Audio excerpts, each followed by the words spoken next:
I'm putting in a rule that I might regret, that if anything, any book shows up more than once, I have to read it. Coming in at number 3 is The Nightingale by Kristen Hanna. A 5-star read. Are they all going to be amazing? I did not expect to end up with such a lowly rated book in reading other people's favorites. Let me acknowledge that I'm an idiot. I'm not that dead inside. I have no soul. I feel nothing. All this does is solidify that I'm still that picky bitch. Hi, nice to meet you.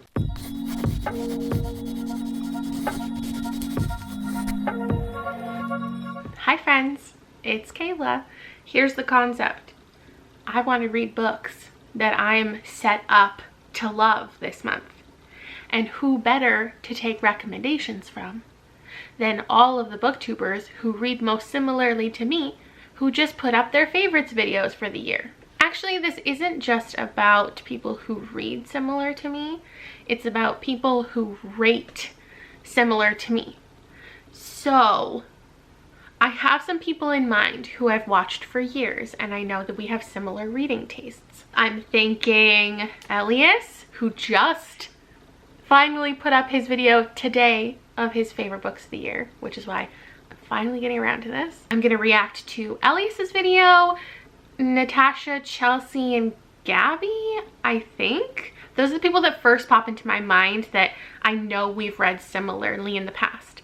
So I'm assuming their favorites videos are gonna be full of books that I've also loved or could potentially love. I wanted to have 5 booktubers, but I really didn't know who to go with else. So I asked you on Twitter months ago who reads similar to me, and I got a lot of responses. Some I don't agree with, some I do. I tried to do this based on Goodreads, but the thing about Goodreads is when you do that compare books thing, it's not as helpful as you might think it would be for this concept, because say me and Allie have read a whole bunch of similar books. We have a high percentage of similarly shelved books, but the ones that we have in common are ones that we both rated 2 and 3 stars. So like, yeah, statistically we have similar shelves, but our tastes, like, that's not really helpful to me. I want to find the people who rate the things I rate 5 stars. 5 stars. 5 stars. So for my 5th person, I am gonna watch all of the people that you suggested. So Allie, Emma, Jacqueline, Chandler, Rachel, Sajid, Zoe. If they have favorites videos up for 2019, I will be watching them. And I'm not gonna show you a reaction to all of them. I'm gonna film a reaction to all of them. Sorry, memory card. And then I'll basically take whoever else has the most books in their top 10 or whatever that I also had in my top 10 or I've rated 5 stars. I'm gonna pick that person and pick a different book from them. I'm choosing one book from each of these people to read because the likelihood is I'm gonna like it. If you want to skip all the reaction stuff and just get to the reading, I'll put a timestamp because certain parts of this video are for a different audience. And yes, while I'm looking for books that I am set up to love, I am going to step outside my comfort zone a little bit. I have to be candid and just tell you right off the bat that wrap-ups and hauls are my least watched videos on Booktube. So I genuinely don't know and can't guess and feel like a bad friend for that. I can't guess these people's favorites. I don't know what's going to be on their lists at all. Well, I know Natasha and Chelsea and Gabby are getting more into adult romance, and that's not something that I read. So maybe I just haven't really been paying attention when they're talking about adult romance. I think Red, White, and Royal Blue and The Flat Share have been talked about this year, but I don't know by who, and I don't know if they loved it, because I know I followed some people who don't like those books and who did like those books. I'm putting in a rule that I might regret, that if anything, any book shows up more than once, I have to read it. So we're gonna start with Elias. Elias and I have similar reading tastes with our light fantasy preferences and also some of our thriller preferences. I think we pick up a lot of the same thrillers, and then sometimes we hardcore agree and sometimes we differ. He also reads much higher fantasy than me, but let's start with his favorites video and see what he talked about. Hey everyone, the best books that I read in 2019. Coming at number 9 is The Devouring Grey by Christine Lynn Herman. No, I don't like that. There's Grey Wolf Island by Tracy Leathercott. What? Oh, I've heard him mention that. Coming at number 7, Sorcery of Thorns by Margaret Rogerson. I don't know if I want that. I read and absolutely adored. It was Wolfsong by T.J. Klune. Serpent and Dove. I know I've seen that mentioned a lot, but I've never really paid attention to what it is, so. To our thriller selections, An Anonymous Girl by Greer Hendricks and Sarah Buchanan. Okay. So the next book is Lock Every Door by Riley Sager. So good. Coming at number 3, Imaginary Friend by Stephen Chbosky. Oh, that's a long book. That was on my TBR, and I did plan to read it, but I just didn't get to it. It's had a pretty low rating from a lot of my friends, so. Okay, coming at number 2. This book was fucking insane. Middlegame by Sean Mcguire. I read this from Kayla's recommendation. And glad I could influence people. Can you honestly really guess what my number 1 read of 2019? This book remains at number 1. Ladies and gentlemen, are you guys surprised? Starless Sea by Erin Morgenstern. Okay, so stats on Elias's video. 4 I have read before. 2 of them I didn't like. 2 of them were in my top 10 books of the year. I'm not making any decisions at this point, though I know you have all told me to read Imaginary Friend incessantly. It's so long. Other contenders: Grey Wolf Island, Serpent and Dove, Sorcery of Thorns, Wolfsong, and The Starless Sea. Most of those I wasn't interested in before now, but I could open my mind. All right, Gabby. Gabby and I have similar taste in thrillers, especially the weirder thrillers. I think she picks up a lot of lesser known, well, titles in general, but talking about thrillers, she picks up a lot I've never freaking heard of. And then we like similar adult fiction sometimes, like literary fiction, family stuff. Difference is she reads more historical, more romance, and our fantasy taste doesn't always match up. So I would like to leave her video most likely with a thriller recommendation, just like I left Elise's video. I went into it wanting something paranormal or weird or horror-y. She put up her best books of the year 3 weeks ago. That's how long I've been waiting to watch this. Today, I'm gonna be filming my favorite books of 2019 video. All 15 of these books on my favorites of the year are books that I would highly recommend. Coming in at number 15 is Scythe by Neil Shusterman. I would read that maybe. The Passengers by John Mars. This book is a sci-fi thriller. This is exactly what I'm talking about. She reads stuff I've never heard of. I have said I want to read more sci-fi though. It's Pet Sematary by Stephen King. Yes! So good. Birthday by Meredith Russo. Also gave that 5 stars. The One by John Mars. Same author. Top Secret by Serena Bowen and Elle Kennedy. Okay. The strangest book on this list, but that is A House at the Bottom of a Lake by Josh Mallerman. This is a book that I wouldn't go around just recommending to anybody because this book is definitely very strange and very weird. 5 stars. One of my favorites of all time. It's The Bromance Book Club by Lisa K. Adams. Interesting. It's gonna be The Silent Patient by Alex Michaelides. I've read that one. Didn't like it. Lock Every Door by Riley Sager. This is another one of my favorite thrillers of 2019. Same. Red, White, and Royal Blue by Casey McQuiston. I'll just be honest, I have no interest in that, but I think it might show up on multiple people's lists. So I'm anticipating having to read it. Maybe it'll be incredible. Like, if we read similar things and we love similar things when it comes to thrillers or YA, why wouldn't I love the romance that they love? I don't know. The Turn of the Key by Ruth Ware. So good. I read it. 5 stars in my top 10. Coming in at number 3 is The Nightingale by Kristen Hanna. No comment. Someday Someday by Emma Scott. Unhoneymooners by Christina Lauren. Oh.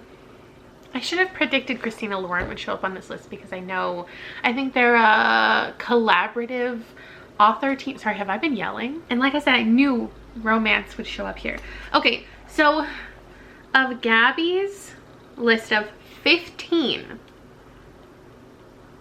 I have read 7 of them, and 5 out of the 7 were 5-star reads for me. 2 of them were in my favorite books of the year list. I'm really glad there was the sci-fi thrillers mentioned because what was that author's name? John Marr? I'm down. That's an easy pick, something that I think that I could like. Let's move over to Natasha. She has her top 10. Natasha and I, we read a lot of the same weird stuff. I get a lot of weird recommendations from her, thrillers and horror. We also really like similar YA contemporaries, like hard-hitting ones. What we don't really have in common is our adult romance preferences, as in I don't read many, and she reads a lot more graphic novels than me. Again, I don't read any, so anything is more than 0. Hey folks, welcome back to my channel. I've been gone for like a month, and yeah, I missed you. let's get into my top 10 books of 2019. So my 10th favorite book of the year is The Nowhere Girls by Amy Reed. I understand why people love that book, and like I said, we like similar hard-hitting contemporaries, so I have read it, but that one just didn't do it for me. The Troop by Nick Cutter. I've heard quite a few people mention that. I don't know if it would be my thing. My number 8 pick of the year is Red, White, and Royal Blue. I knew it. I don't love to read about royalty, but I haven't so much in contemporary books. It's more so been a fantasy preference that I've made, but it's now officially on my TBR. That is my first 100% read because it's been on 2 people's lists. I've heard it pitched a million times this year, and like I said in my goals video, I need to solidify like what I like and hone in on what I like in adult books. So apparently adult romance, we're gonna give a shot. Kind of want to reread it. Chelsea's read it a bunch of times. If I'm predicting correct, this is probably her favorite book of the year. What? I'm just gonna go ahead and predict that in my mind. Oh, mentioned 3 times probably in this. My 7th favorite book of the year, but I just know that it like wrecked me, is A Heart in a Body in the World. Nope. A Heart in a Body in the World. Oh, is Natasha the person I originally heard about that book from? Whoa, weird. I just hauled that. This is To Turn of the Key by Ruth Ware. Yes. It takes a lot to get a 5-star like thriller mystery out of me. Same. This is Hollow Kingdom by Kira James Buxton. It was pitched as a crow, a domesticated crow named Shit Turd, who really likes Cheetos in a post-apocalyptic setting. Sure.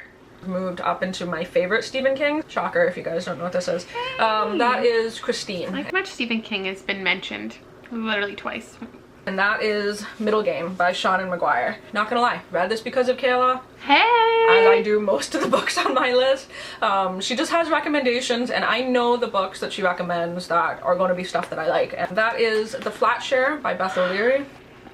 I too have heard that pitched a million times this year, but couldn't really remember who had talked about it and in what context, if they liked it or hated it. So I predicted that one. Oh, I just absolutely adore this. And again, I can thank Carola for this recommendation because it blew me away. That is Dig by A.S. King.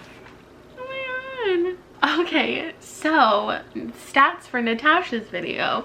I have read 5 of the books in it. 3 of them were in my top 10 of the year as well. I'm already reading Red, White, and Royal Blue, so we could count that, but everything else, like, intriguing enough. I'll pick something from there. I don't know for sure yet. Now on to Chelsea. So like Natasha, Chelsea and I have some similar reading tastes. Where we differ is adult romance and graphic novels. Again, for similar stuff, we like a lot of the same light magical things, heavy contemporary stuff, and queer books. I think I would like to leave her video with a heavier contemporary. If I could find something that was heavier contemporary with a little bit of magic, I feel like that's something we both regularly read. My top 10 books of 2019. Surprisingly, not a single one of these books has any like speculative elements in the middle, which is interesting because my favorite genre I tend to classify as like contemporary with like slight fabulous speculative elements in it. There is one book on the list that maybe kinda sorta has a speculative element to it, but well, okay. We'll start with book number 10, Permanent Record by Mary H.K. Choi. Haven't read it. Actually, I do have it on my TBR shelf because a publisher sent it to me. But I haven't been interested in it. The Mighty Heart of Sunny St. James by Ashley Herring Blake. Cute. Okay. But we have With the Fire on High by Elizabeth Acevedo. 5 stars, almost made my top 10 books of the year. Fix Her Up by Tessa Bailey. An adult romance, a very, very smutty adult romance that follows our main character George. Finding Yvonne by Brandy Colbert. Hey, I've read that. I think I gave it 4 stars. Girls on the Verge by Sharon Biggs Waller. This book is about a girl who desperately wants to have an abortion. I did say I wanted a hard-hitting contemporary from Chelsea.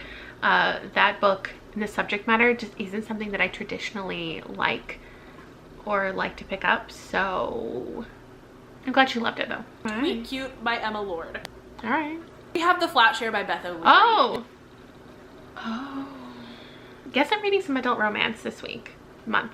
How long is this going to take me? Oh my. The Last True Poets of the Sea by Julia Drake. I have seen her mention that a couple times, but I don't think I've really paid attention to what it is. Although I do also know that Sage from Sage Reads, they have a queer Shakespeare read-along book club thing, and I think they read that, when was it? I think it was their December book. So I'd be a little late to the game, but I know it's Shakespeare inspired. Number 1, I'm sure that you can guess what it is. I guess I can now. On the fact that it has not yet been included on this list. Red, White, and Royal Blue by Casey McQuiston. Okay, so in Chelsea's video, I only read 2 books from her list of 10, but I'm very interested in The Poets of the Sea, and I guess technically I'm supposed to read The Flat Share and Red, White, and Royal Blue. But all right, now to watch everybody else's. And then I don't want to make you sit through a whole bunch that I didn't go with, that didn't prove to be the most similar. So I'll just cut to whichever one ended up being the one. Okay, in Zoe's video, she's holding up The Dreamers by Karen Thompson Walker, which almost made my top 10. And I've been told Zoe and I read really similarly. There's so many booktubers that I've only recently subscribed to, and so I don't know their reading taste super well yet. Today I am filming my 10 most favorite books of 2019. And I have a lot of books I really enjoyed in 2019. Good.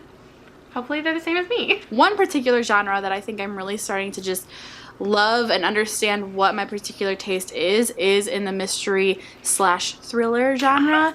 One of those that I absolutely loved this last year was Baby Teeth by Zoe Stage. This book completely caught me by surprise. I've heard of that for sure. Loved in 2019 was Everyone's an Alien When You're an Alien Too. Heard of it. The Grown Up by Gillian Flynn. Oh, The Grown Up. I love The Grown Up, but not very many people do. This is intriguing. I loved so much in 2019 was To Be Honest. This is by Maggie Ann Martin. I've heard of it, but I'm not interested. It was No Exit. This is by Taylor Adams. I like that too. I read that because of Gabby. Is Lock Every Door by Riley Sager. Oh my god! You guys were right, me and Zoe. I love how everyone loved this book. My fourth favorite book of 2019 was A House at the Bottom of a Lake by Josh Mallerman. My third favorite book was also a mystery thriller, and that was Turn of the Key by Ruth Ware. This book in particular means so much to me. Okay, maybe I have to read it. That book is There's Something About Sweetie by Sandhya Menon. I've read that. Favorite book of 2019 is This Is My Brand. I love this book with my whole heart, and that is The Dreamers by Karen Thompson Walker. I'm an idiot. I didn't even think she hadn't shown that book yet.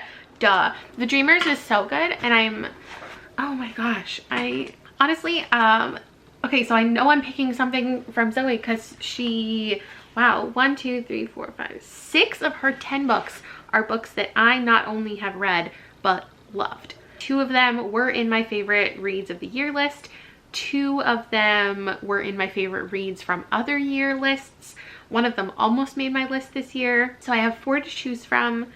Honestly, none of them are something that I actively like already want to read. I'm leaning towards Baby Teeth because so many thrillers were on here that I loved so much, that she also did, that there's only one thriller she mentioned I haven't read. So like I have to. I'm gonna have to regroup, think about what's happening, check where I can gain access to these books quickly because we're already a third of the way through the month. So regroup. Okay, so what I've decided is I'm going to read 6 books total. I really want to hit everything that I like to read. So I want to read something more hard-hitting and magical. I want to read a thriller. I want to read sci-fi. I want to read, well, romance because I have to. I want to read horror, and I can hit all of those things and read from all 5 of these people with 6 books. So what I'm going to read is the 2 romances that have been selected for me. Red, White, and Royal Blue, which is about 2 boys in love. It's like a forbidden romance because they're political differences. One is royalty, one is political leader's child. And then I'll read The Flat Sharer, which is about 2 people who share an apartment because the economy, and but they stay there at different times. They never actually meet, so it's like a shared bed situation, I think, but like not together, which is such a stupid concept but also like funny and also adorable. I don't hate romance, okay? I'm not that dead inside. Well, so I found Red, White, and Royal Blue at the library, and then The Flat Share is on Book Outlet. So both of those are on their way to me. Then I'm going to read 2 thrillers. One of them is the more sci-fi one. One is the, I don't know, domestic, psychological. So The One I have chosen, which is about like DNA, picking your soulmate. I think I'll listen to on Scrib. It's from a bunch of different perspectives, so I wonder if it's a full cast, which would be cool to listen to. And then Baby Teeth, again, is available at my library and on Book Outlet. So I requested it from the library. Imaginary Friend, and Poets of the Sea, my next 2, because I wanted to read some weird stuff. Those I'm gonna have to buy like brand new from Chapters. I'll check back in with you when I have something to show you. Just kidding. I'm gonna start the audiobook because I already have it. So The One, what was his name? John Mars. Let's get into it. So The One is very interesting so far. I'm definitely gonna read at some point like the physical book, but the audiobook is amazing. I'm already halfway through and there is an entire cast, which is cool. So it follows this woman who invented or discovered this blood thing where 2 people are like destined to be together based on like your DNA. So she's one of the characters we're following, and after all these years she has finally found her match. So it's like you get matched on this app with like the person you're supposed to be with, and then we're following a whole bunch of other characters and their match. And there's so many different scenarios. So like some people are like just testing their marriage to see like if they are truly destined to be together, or finding out who they're supposed to be with. Like this thing is ending marriages. People are getting connected to serial killers. We're following a serial killer as one of the narrators, which is so weird. And yeah, it's very high energy. There's like a plot twist at the end of every single chapter, a very heavy-handed one, like blah blah blah opened the door and saw a man she never thought she'd see again. Next chapter, next narrator, and then we don't hear about her again for like 5 more chapters. I want to say the writing has skill to it because it's keeping me intrigued. It's very action-packed, but it's not the type of writing I'm used to reading in a thriller. And I just picked up this along with some other books that I'll show you when I start reading them, so I can read some physical copies as well. I'm enjoying the audiobook so much, but I also want to experience it with my eyes a little bit. The next one, I might as well show you, I picked up The Last True Poets of the Sea, and I'm about to film a recommendation video for Shakespeare stuff. and I clearly haven't read this, but I'm gonna mention it as like a book I'm planning to read that also has Shakespeare elements, even though I don't even know like the reference. So I finished The One, and I'm giving it 5 stars. This was like ridiculous, and I think that's what I realized that I like about science fiction thrillers. Like, this isn't on the same level, but this is all I can think of. Nerve. So many people hate this book. I gave it 4.5 stars. Not because of some impressive writing style or like really smart plot twists or anything, but just because it's fun and dumb and high energy and ridiculous. Critiques of thrillers sometimes is like, oh, this is unrealistic, I had to suspend disbelief, blah blah blah. But in a sci-fi thriller, that's kind of the point. I loved this, and this is what I talk about when I want more sci-fi. I love it because it doesn't really leave time for you to theorize. Most of the thrillers I read are psychological. They're slower paced, and I love that. And I love coming up with ideas and thinking about what the reveals could be. But I also like a book that doesn't even allow you to do that, because it's so high impact that you're just along for the ride and it's just nuts. I was shocked by so many of the twists because I hadn't really been pondering about what was coming. All of the perspectives were equally interesting. Like I said, we've got the girl who like discovered this thing, created this app, and all of the implications that come along with that. How she changed people's lives for the better, how she ruined marriages, but is it really her fault, or is it the people involved in relationships because they wanted to see who their true match was? And then it's like every perspective kind of leads to another perspective, or not in like a heavy-handed way, but kind of, I felt like they were discussing things, and then in the next perspective there would be somebody who was challenging something that was just mentioned. I thought this was great. I'm so glad I started with this. A 5-star read. Are they all going to be amazing? Oh my gosh. I officially have all the books and I can choose what I want to read next. I thought I was going to do this, but I'm actually thinking I'm going to do this. I actually tried listening to the audiobook and I didn't like it because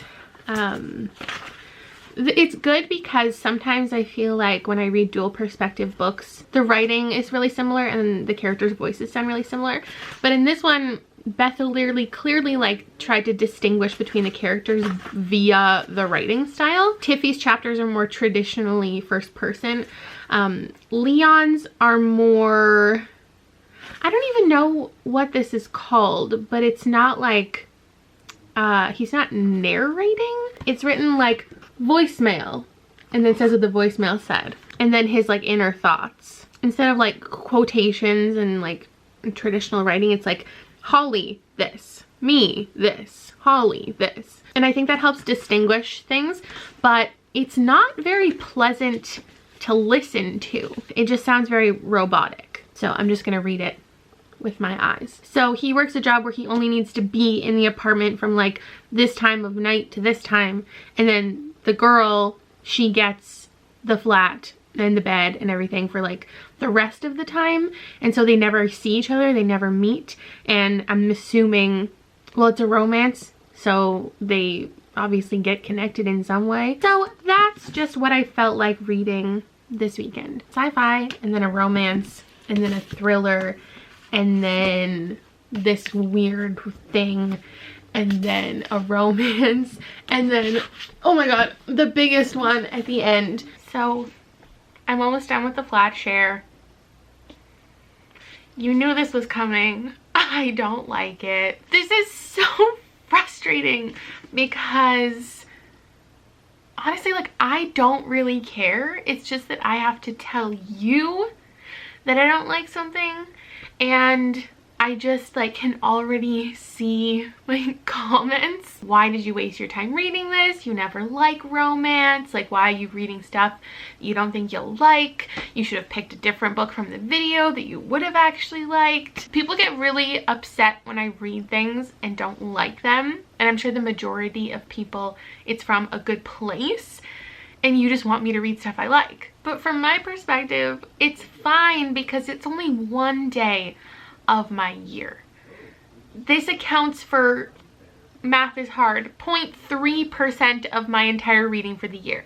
So like, yeah, it's a waste of time, but I'm still glad I'm testing it out just to challenge my own thoughts. And I'm just gonna move on to something else and it's gonna be fine. And then the other comment that I'll get is a frustrating one that I've gotten on a couple other videos where I read stuff that I traditionally don't like. And that's when people say that like, because I went into the book with a certain assumption, I like already set myself up not to like it. And I don't understand what that means. It's the same way that people tell me if I knew too much going into a book, that's why I didn't like it.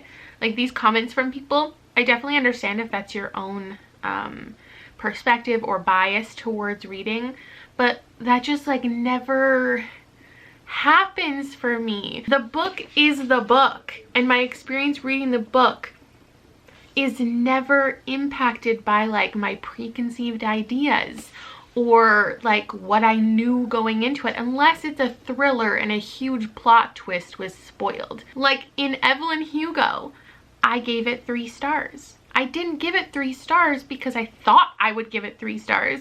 And I didn't give it 3 stars because I knew she was bisexual. Like, sometimes people's arguments confuse me so much. Now I seem like I'm grumpy and you're like, well, that's why you didn't like the book, because you're in a grumpy mood. I'm probably giving it 2 stars. If I give something 2 stars, people are like, ooh, spill the tea.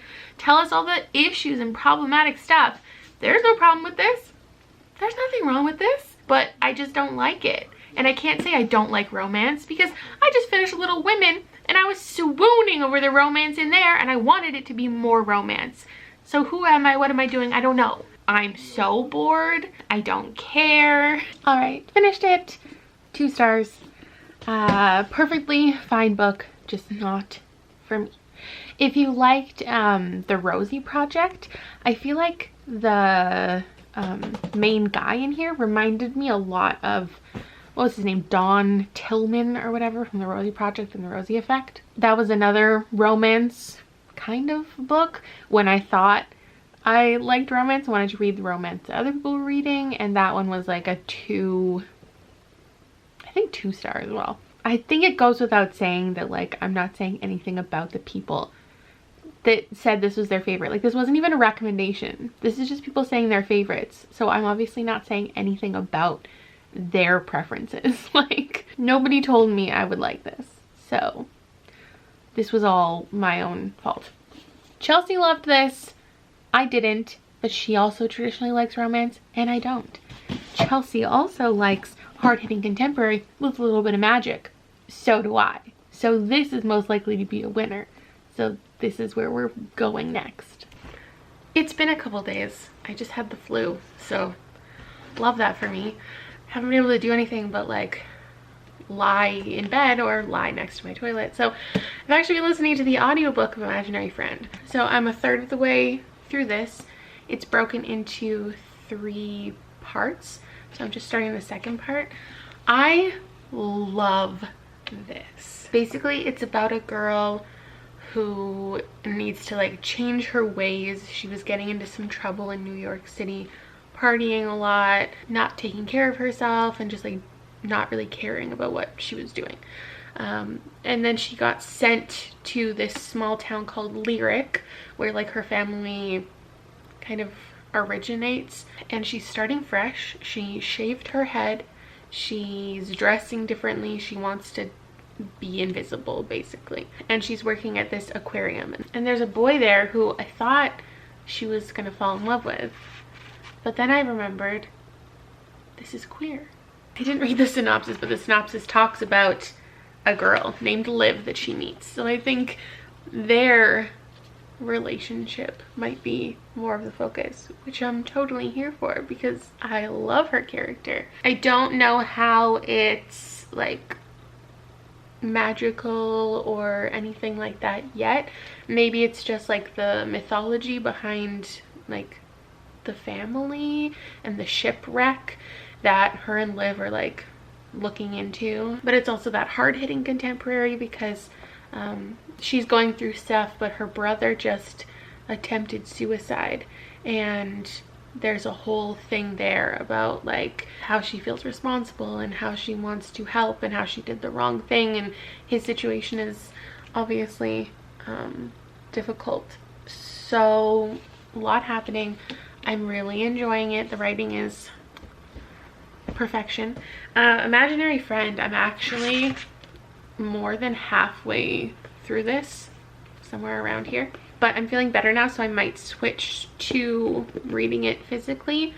I like the audiobook, so that's good. It's very Stephen King. I'm getting such Stephen King vibes just in the writing style, but I can also see how it's very much like Stephen Chbosky. Like, you can tell this is a Stephen Chbosky, even though he's only ever written The Perks of Being a Wallflower.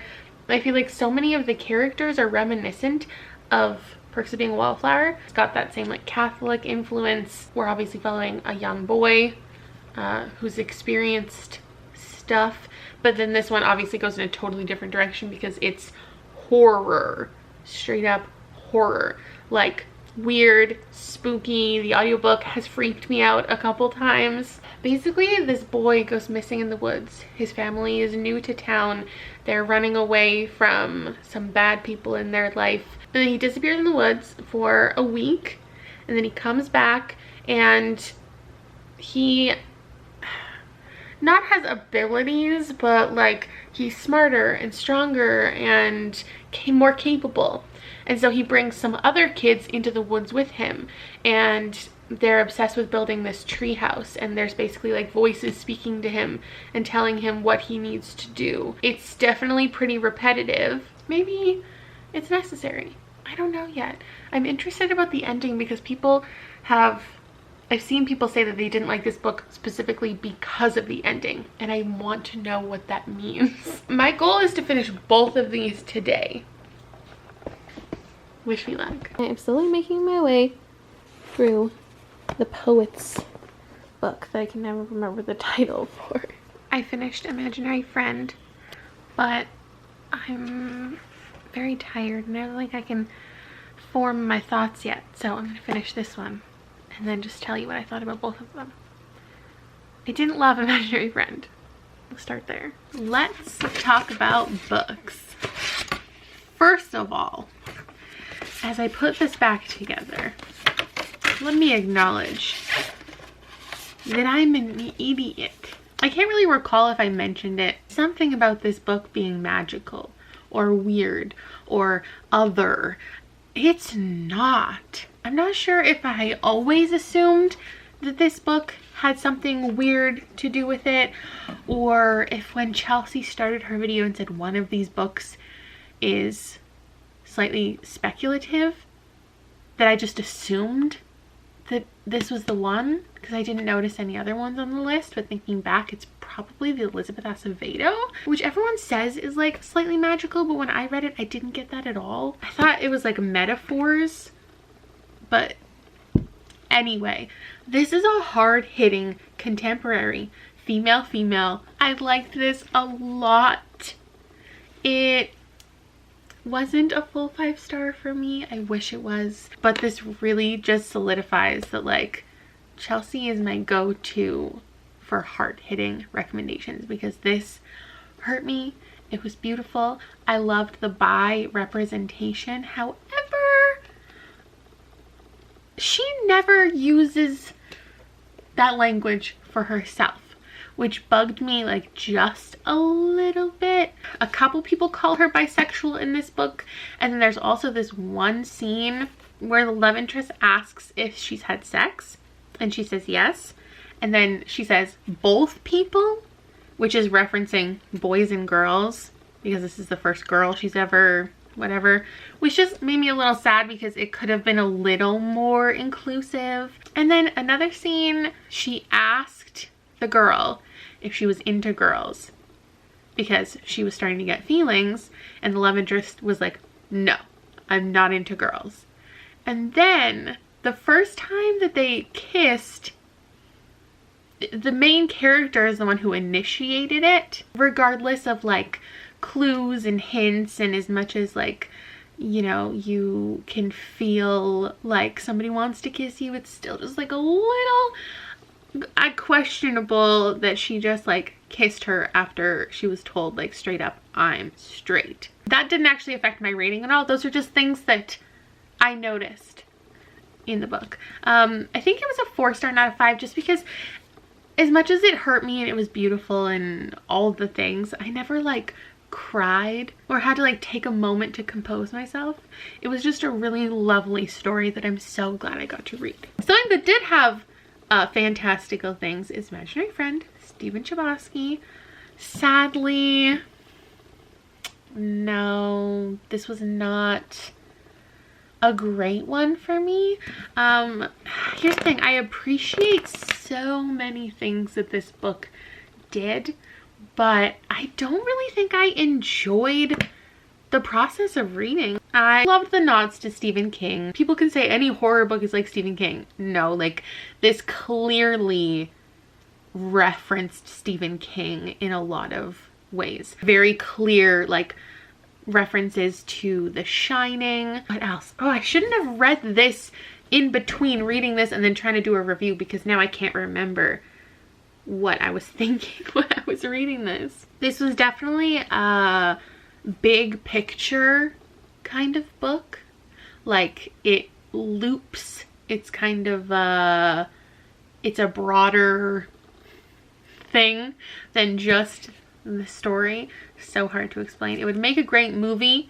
You know how you watch movies and you think it's just like this story between this husband and wife, and then it turns out it's like actually about, you know, it's a metaphor for like something bigger. I don't know why everyone talks about the ending of this and like getting angry about the ending or not liking the ending. I feel like the ending was really not predictable, but it made a lot of sense. Like I understood where it was going, and it fit with the book. There were a couple scenes in here that were really intense. I actually really enjoyed the scenes between, what was her name? Her name's not going to be in the synopsis. She was like a kind of side character. Mary Catherine. Her scenes were so intense. There's some stuff to do with deers. She has some conversations with God. And as a non-religiously affiliated person in any capacity, wow, they were very intense and moving in a weird way. Like very raw scenes. Just like I brought up things that like might bug people. This has nothing to do with my rating, but I want to bring up, if you're somebody who's bothered when disabilities or other things get like magically fixed in books by like the magical elements, I would let you know that dyslexia is a plot point in here, and it being like cured after this boy goes into the woods. It's an important part of the plot and it makes sense, and it's part of like the broader conversation, but I know a lot of people are sensitive to that in books. Although if you're sensitive to, there are so many trigger warnings that like every book on the planet could have. So if you need those things, take care of yourself and read into those things if you need to. Hello again. Today, that's dangerous, we're reading Baby Teeth. This is a book I'm 100% gonna finish in a day because I need to know what's happening. It's 300 pages. I think I can do it. I haven't read the synopsis yet, but I'm almost halfway through. It's dual perspective, but it's still written in third person, so I don't know if you really call that dual perspective or if it's called something else. Do you know what I mean? Because technically, if it's a perspective, it should be from the character, not about that character. I don't know enough about books to know what to call that. But we've got Suzette, who is the mother of a child. A child. No. And the child, her name is Hannah. So we're reading about both of them. I do think the third person narrative is a good choice. Like, it's still written as if Hannah was narrating. Like, it's referred to as like fishy fish and mommy and daddy. It's spoken like a child, but it's not from her perspective. Anyway, we've basically got this tense mother-daughter relationship. The daughter seems literally evil. The mother doesn't. And so far, like, nothing's really happened as far as their roles. Like, it's still just been the same thing. Like, Hannah does something evil, Suzette gets upset about it or tries to help. Hannah does more evil things, Suzette tries to fix it. She's gone to some different schools and she just doesn't get along with people. Like, she's kind of like I'm wondering if this could be speculative. Like, is she actually evil? Could she be the devil? I don't know. Or it could be, and I'm hoping that we have some sort of unreliable narrator, but is that even possible to pull off in third person? It says Suzette is a devoted stay-at-home mother doing everything she can to connect with her 7-year-old daughter, who cannot or will not speak. Oh yeah, I forgot to mention that. She doesn't talk, and they're pretty sure it's by choice. The book starts off with her taking her to all of these different doctors and trying to find something physically wrong with her before accepting the fact that there must be something psychologically wrong with her daughter. I'm back, and I didn't like this book. Sad for me. So I don't really know how to talk about what I didn't like about this book without completely spoiling it. So skip ahead, I guess. Something I realized I don't like in mystery thriller type books is when all of the characters remain in those same roles that I already talked about the entire way through the book. Nothing happened in here. This evil child continues to be evil until the end of the book, and the kind, patient mother continues to be kind and patient till the end of the book. Like I told you, I was hoping for plot twists. I didn't get one. I was hoping for unreliable narrators. Didn't get one. I was hoping just something wasn't as it seemed. And even if I could completely predict those things, I would have preferred that to happen than nothing to happen. I'm trying to think of what I can appreciate about this book. Maybe you would like the representation. We have a character with like a chronic illness. She's dealing with Crohn's disease and she's had a lot of surgeries, and she talks about like her future and stress and potentially having to have like a colonoscopy bag, and her daughter definitely takes advantage of that. This is a 1 star. I'm so sorry. I did not expect to end up with such a lowly rated book in reading other people's favorites. It's a sad feeling.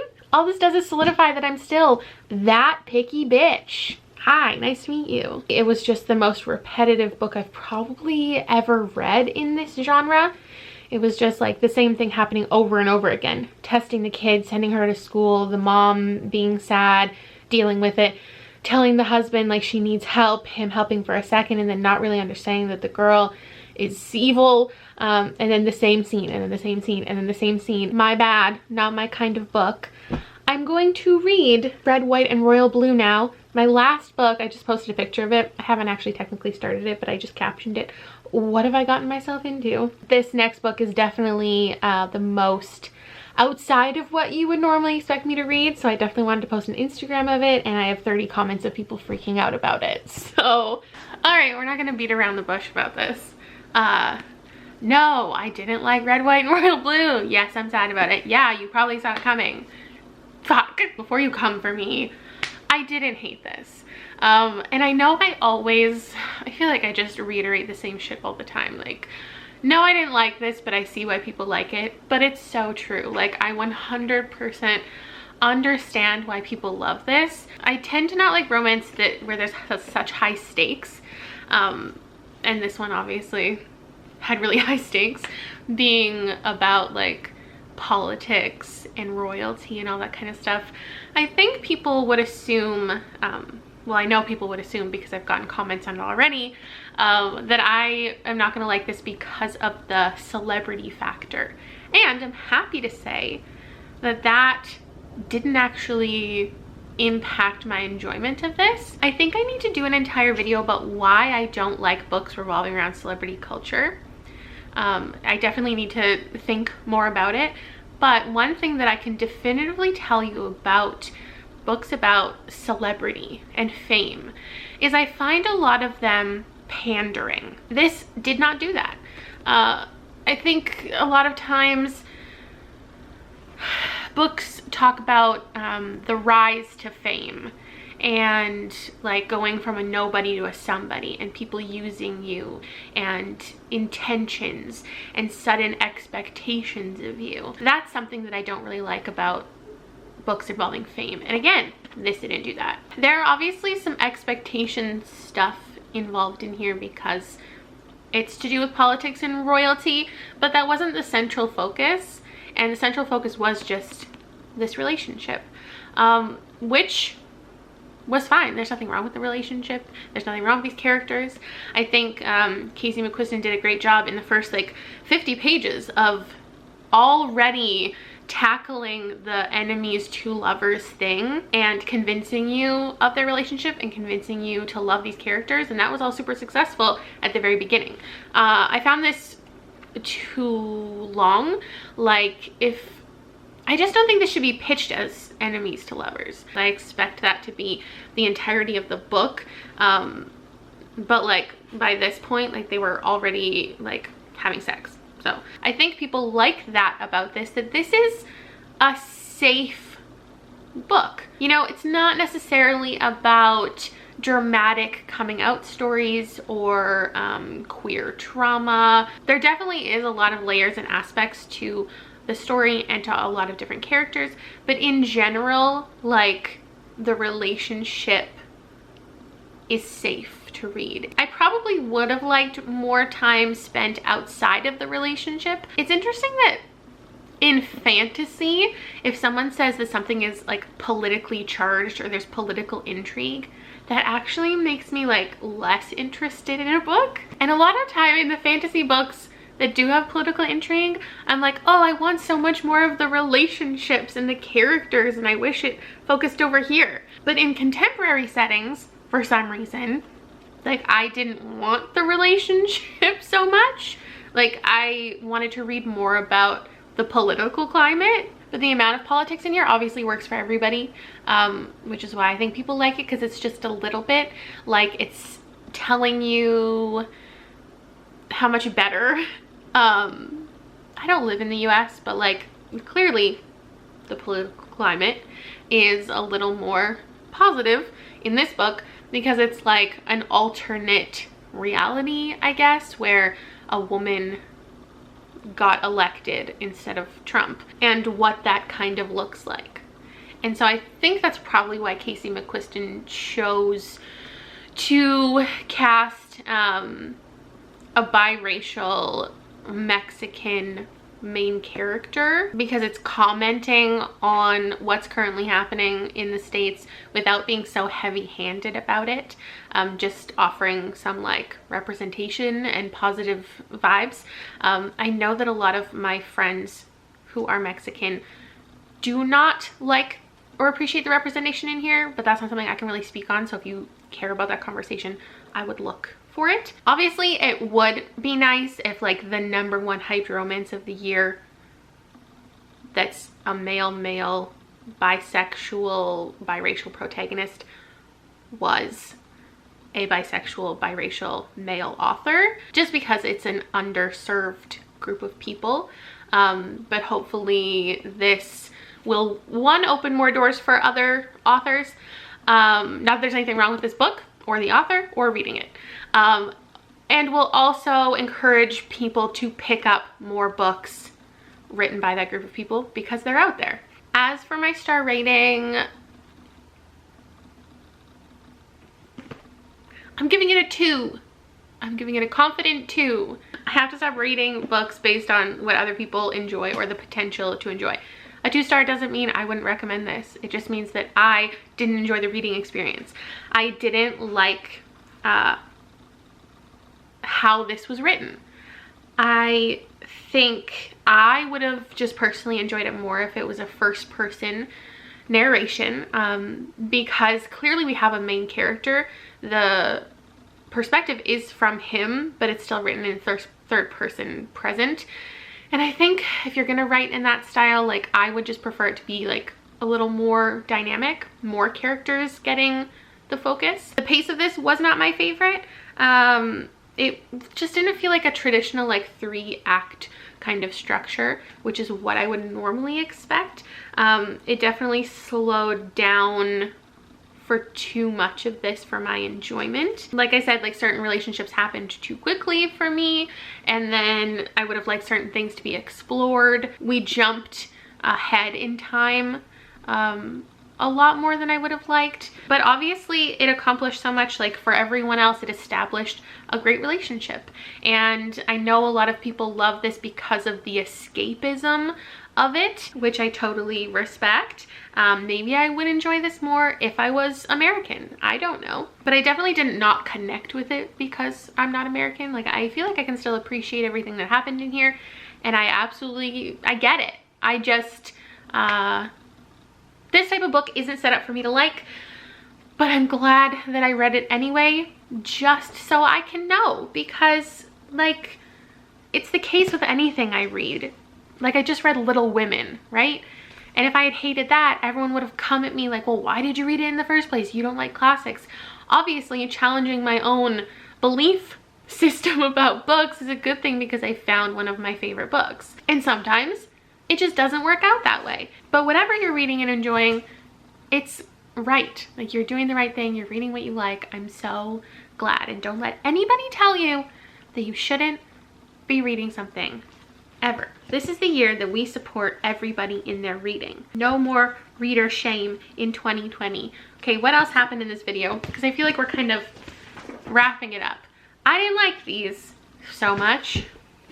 I actively disliked this. This was okay. This was great. This was incredible.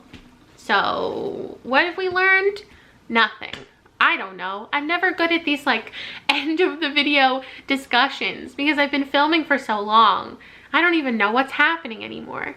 I'm also going to direct you to some other videos though, because of course this is a fun video idea and other people have been doing it as well. And a couple people have been reading books that I loved in 2019. Sometimes they loved them, sometimes they didn't. I'm so sorry, Teresa. But if you want to watch other people more maybe eloquently explain their feelings and maybe enjoy books more than I do, there'll be some down below. Enjoy. Bye!